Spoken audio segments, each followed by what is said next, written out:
ఇంకా బయట కూర్చున్నారు, ఎందుకు కూర్చుంటారో నాకు అర్థం కాలేదు. దయచేసి లోపలికి యెహోవా నాకు యెహోవా ఆశీర్వదించబడిన వాళ్ళ లోపలికి వేడుకుంటే కాసేపే కదా, కాసేపు ఈ రోజు కూడా మనం ఉండలేమా? ఉదయకాలం మెట్ట మధ్యాహ్నం అయితే వేడుకుంటలేకపోతాం, ఫ్యాన్లు ఉన్నాయి. దయచేసి వెలుగులు కూర్చున్న వాళ్ళందరూ లోపలికి రండి.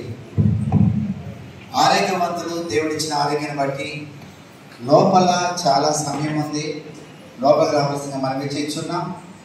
ఒకసారి గమనించండి, ఎవరైనా పుట్టినరోజులు కానీ, ఎవరైనా వివాహ దినోత్సవాలు ఉన్నా, ఎవరికైనా సిక్ అనారోగ్యం ఉన్నా చివరిలో నేను ప్రార్థన చేస్తాను. చాలా సమయం ఉంది, చివరిలోని మీ కొరకు ప్రత్యేకించి ప్రార్థన చేస్తాను.